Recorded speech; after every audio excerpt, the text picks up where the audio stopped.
6x6, one of the most iconic cars Mercedes-Benz has ever produced. Now, I don't want to call it a car. I would rather call this a beast, because that's what it is. Capable of gripping any terrain in the world.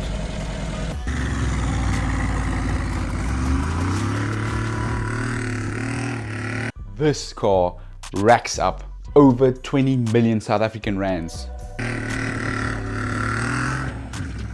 And the cool thing is, there's only 10 of them in our country, and I had the privilege to work on this thing. Now, the only thing that our G-Wagon is collecting and racking up at the moment is space, and it's collecting dust. Lots of them, because this car was stationary for over 6 years. Now, I don't want to go into the detail of why this vehicle was stationary for 6 years, but I want to focus on getting it revived and getting the wheels turning again. With its original engine stripped up in pieces in a crate, knowing that it's not repairable, we need to make a plan. So, the main dealers quoted over R1 million, R1 million South African rands to fix this car. And I think I just came up with a genius idea. But that genius idea comes with a massive risk. So join me on this journey and let's hope this risk will pay off. That solution is buying this car. So this is a ML63 that's got the same M157 engine. So we're gonna remove this car's heart and soul. First, we're gonna make sure that this car's heart and soul is 110%. It starts and it runs beautifully. Then we're going to remove it and we're going to make it work in the 6x6 G-Wagon. There's quite a bit of a risk in this. I'm hoping that the head, block and sump, those main components are exactly the same, and we can just swap around some external components to make this engine work. Otherwise, if we're going to remove this engine block and find that there's 2 oil galleries that doesn't line up, then this was all for nothing. Then we're back to square one and we've lost quite a bit of money. So for starters, let's get this engine to fire up and make sure that it runs beautifully. 3.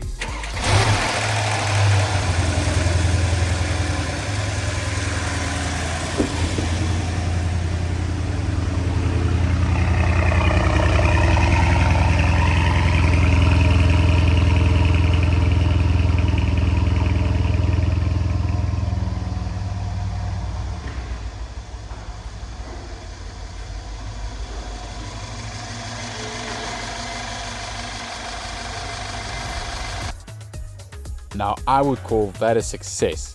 So first box tick, engine starts. Next, we're gonna have to remove this engine. So we're going ahead now, removing the engine completely.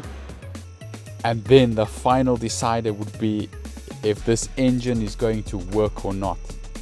So that will be our final decider. And here we've got our engine removed completely from the car. And we've got the car stripped down as far as we could.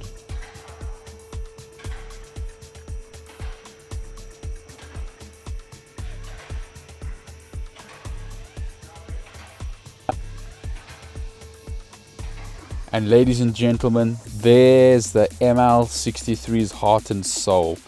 The M157 engine. Let's hope that this engine's gonna work in that 6x6 G-Wagon.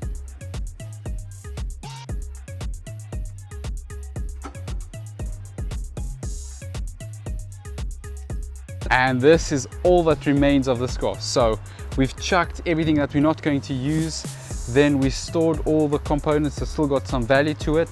And not only did I take this engine for the 6x6, but I needed some parts on my GLE53. Can you guys remember that very expensive wiring harness we needed? This was our donor car. G63 AMG, I needed parts for that car. Front camera, there was a couple of things that I needed on that car. This was a donor car.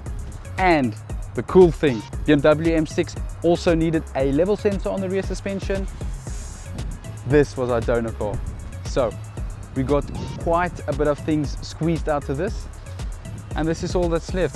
This is still a good structure. I mean, from the only damage to this is the two front pillars.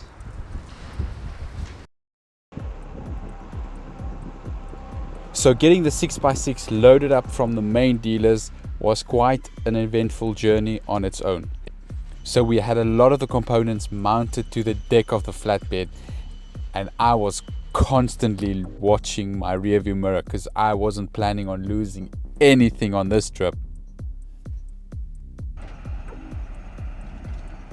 Luckily we made it safe to the workshop, not losing a single component. And as we were busy offloading this car, there was excitement mixed with anticipation. Excitement that we're gonna give this car a second chance in life. Anticipation, was that donor car the right choice?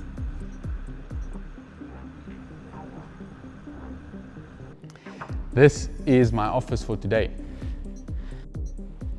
We've got quite a bit of work to do here. I just want to show you guys what I'm talking about. Just look at that. It's empty, it's dusty, stripped, mixed up, messed up, missing components. So now that we're at the workshop, we're going to start unpacking this 20 million rand puzzle so that we can start cleaning all the components, making sure that everything is there. Okay, so we're going to unpack this.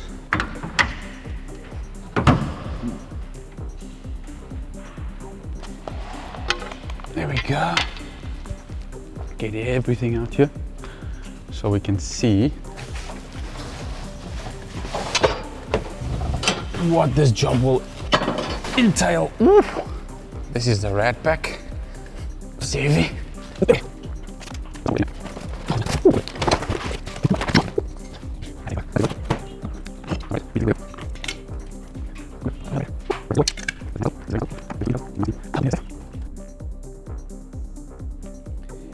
And there is just some of our components.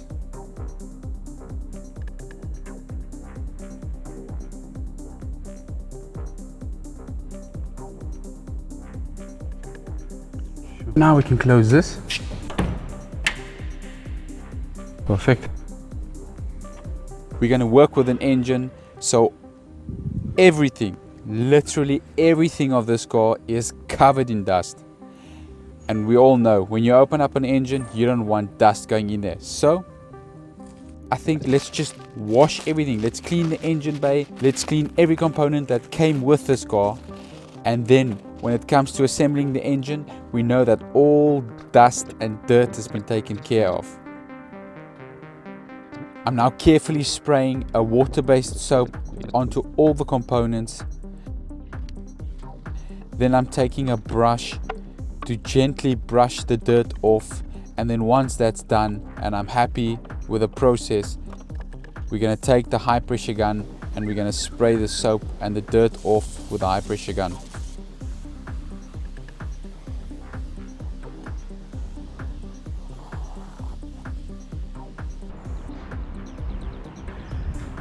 And there's all our components just baking in the sun to get dry, but they're ready to go back into the car. I think they came out great.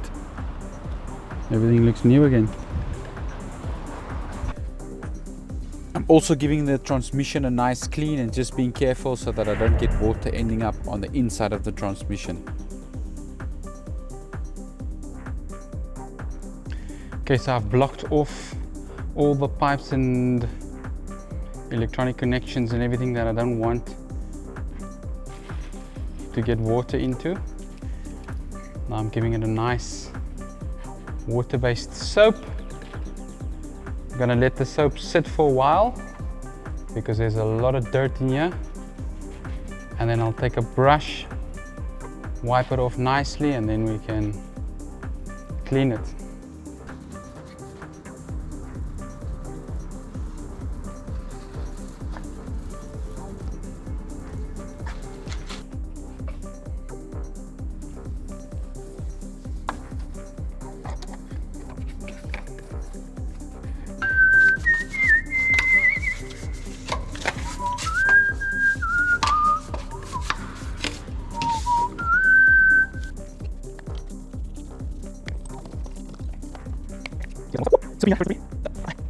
Let's go.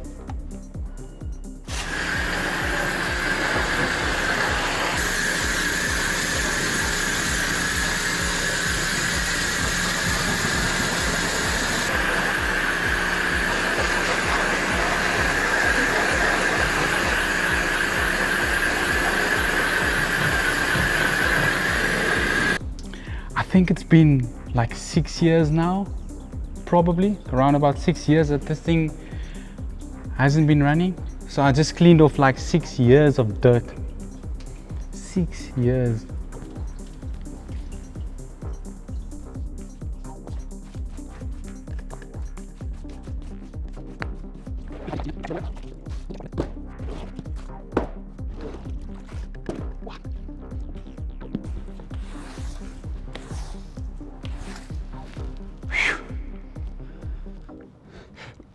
Phew.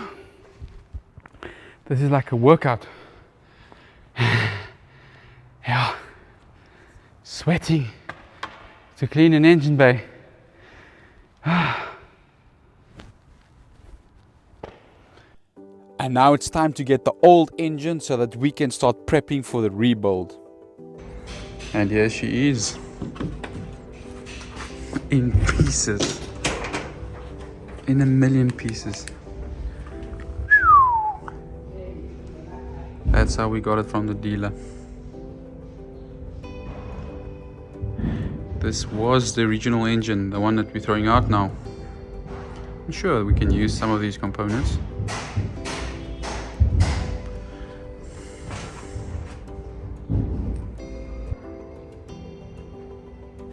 And here we have our old engine loaded, so let's get it to the workshop.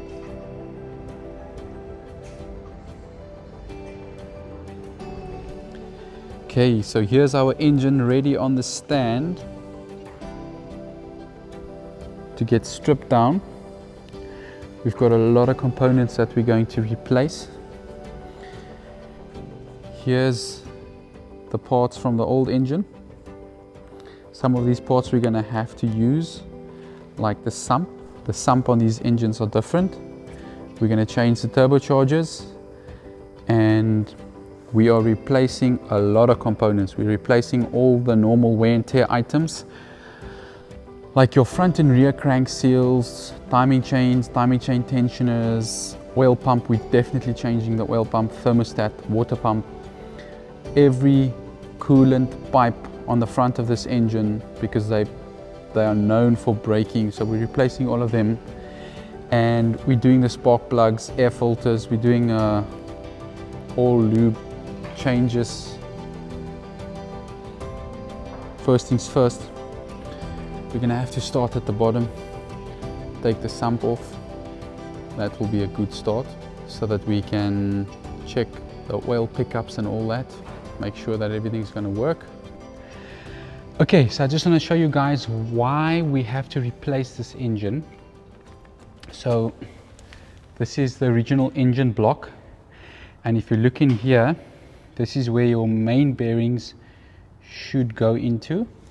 So you get 1, 2, 3, 4, 5 main bearings, and then your crankshaft, which is this guy over here, will drop down into those bearings.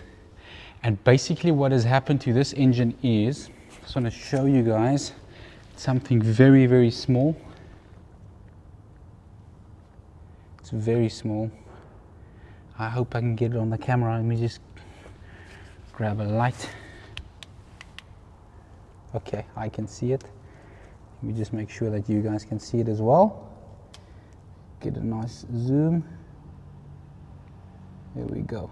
Okay. All right. So you guys see that over there? That's a crack. So basically what has happened is a crack formed in this crankshaft. That crack started chowing the main bearing, and the main bearing started spinning. And when the main bearing spun, it actually damaged the engine block itself. So if you look closely, Can you see those lines? Can you guys see those lines over there? That's not supposed to be there. So if I have to take this engine block as it is, I get a new crankshaft, I put new bearings in there, and I drop the crankshaft in. The chances of that happening again is pretty big, because the whole shape of this section has changed. It's been altered, and if it's been altered, it can either drop the clearance or increase the clearance, and those are the two things you don't want inside of your engine. So if you want to know if this is going to work, then hit that subscribe button, and I'll see you guys in the next one, where hopefully we'll get this engine fixed up, get it to start, get it in the car and see if it works. Thank you so much for watching. Cheers.